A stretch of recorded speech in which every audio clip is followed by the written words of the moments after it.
Hey friends, Miss Ashley here, and I just got another present, which is kind of fun. So I thought we'd open it quick here in my car, if I can put you down for a second.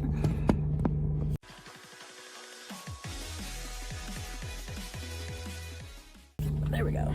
Okay, let's see what it is. Oh, I gotta show you. It's kind of like very oddly shaped. Which makes me think that it was probably very tricky to wrap. And it's kind of like hollow, okay? So like I can't push it very, like it's hard, but here it's like super, like if I push it any harder, I'm gonna rip it, okay? All right, so should we do it? See what's going on inside? Ooh, it looks like an ornament. Oh, that's cool. Look at that. It's a little ornament with Mary and Joseph and Jesus. Oh, that's so cool. It's very cute.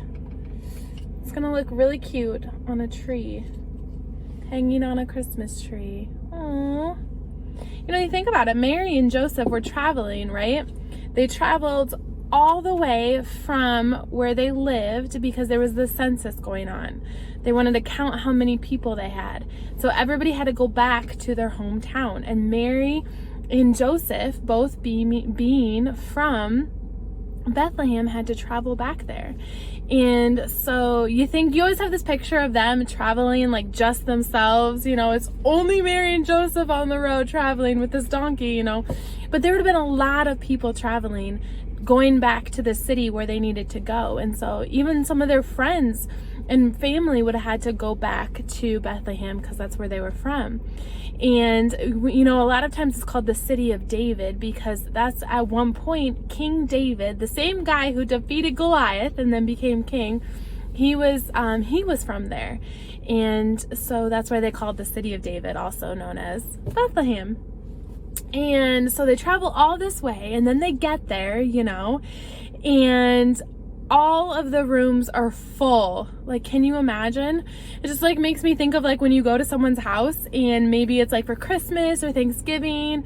Like I know for Thanksgiving we used to go to my aunt's house, my aunt and uncle's house, and so we'd have to travel for a few hours and we get there, and they lived in this really cool farmhouse, and we would each get to stay in a room. But you know, the more family that came, the more people had to like bunk up together, you know, and all the kids are together in a room, and it was just a lot of fun. But I can see how you get more and more people, and pretty soon it's like, I don't know where you're gonna sleep, you might have to be in the garage. And that's kind of what happened to Mary and Joseph. They finally get there and all the rooms are full, and so they end up in the garage, in the area where all the animals are. And in the end though, it was exactly where God wanted them to be. It was so fitting because Jesus ends up in the manger and all wrapped in swaddling clothes, and he's still being taken care of. And in that time when they would raise the lambs that they would sacrifice, because Jesus hadn't come yet, he hadn't taken away the sins of the world, and so they would kill a lamb for the lamb's blood to cover the sins of the people. And when they would take those baby lambs, they the ones that were perfect, they would wrap them up in swaddling clothes and they would place them in a manger. A manger is like the feeding trough, the place where the animals would go to eat. That's where all the hay is. Right here, see, Jesus is in a manger. And so they would place those lambs in the manger so that they couldn't get blemished, they couldn't get hurt, they couldn't get scrapes, they couldn't get diseases, nothing could hurt them because they had to be exactly perfect to be the sacrifice. And so it's so fitting, really, that Jesus ends up in a manger because he was the ultimate lamb, the ultimate perfect lamb sacrifice for everyone. And so really there was no other perfect place for Jesus to be. And so I just think that's really cool that that's where they ended up. And pretty soon they had visitors. You got the shepherds, and then a few years down the road you got the wise men coming, bringing awesome gifts.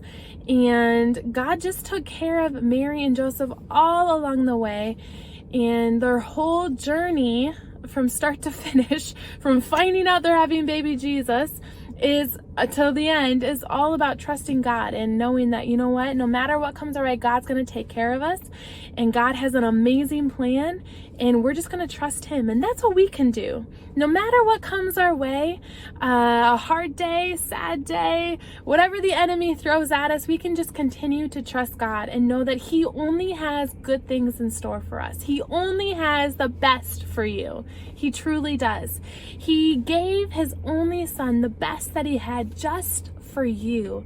And so he's not going to stop continuing to give you only the best. That's all he does, is good and the best for his kids. Well, you have a super amazing day. I'm going to head home, and I will talk to you guys all soon. Bye.